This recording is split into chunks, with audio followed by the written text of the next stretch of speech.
Hey, Stephen. Oh, we're having a good time here. We're learning all about this process, and we have a very special guest right now. This is the boss. This is Stephen the Third.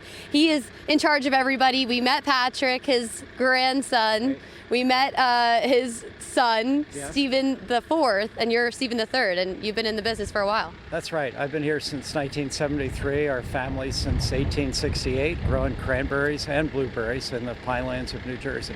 So we've got Stephen the Fourth on standby here. He's going to show us how the picking works with this picker machine, and you're going to talk us through it at least. Okay. So we'll say, go ahead.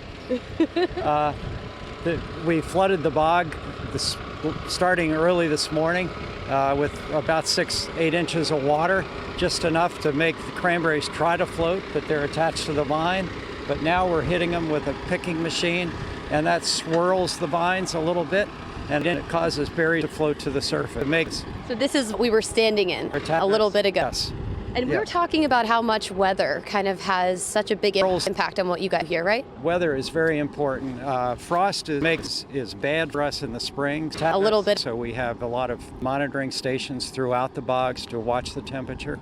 On a clear night, if there's no wind, and the dew point is low, that for us we mean below 50 degrees, there's a chance we can have frost here. So we take a forecast for the Philadelphia airport and subtract 20 degrees to know what the low temperature might be.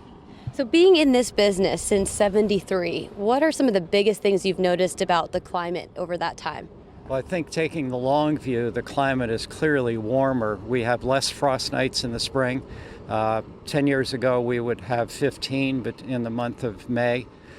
This year we had about 5 nights with frost. Now in the fall is when it's really important. We need cool nights for the berries to color up. There are berries mixed in here that are white. They just haven't been exposed to cold temperature yet this year. So what has the changing climate done for you guys? You've actually changed your business a little bit, right? We've had to change our harvest schedule to wait for cooler weather. Today, November 1st, is the first really cool night that we've had all fall. And that's a problem because the cranberries don't turn that bright red unless we get nice cool temperatures. It's part of the shutdown of chlorophyll. The plant is getting ready for winter. Even the leaves on the plants start to go from green to red. But that hasn't been happening this year. You look at our trees in the woods and they're not yet a bright yellow, red. Well, thank you so much for walking us through all of this all day long. It has been so much fun being here at Lee Brothers Farm. We so appreciate it here at Fox Weather.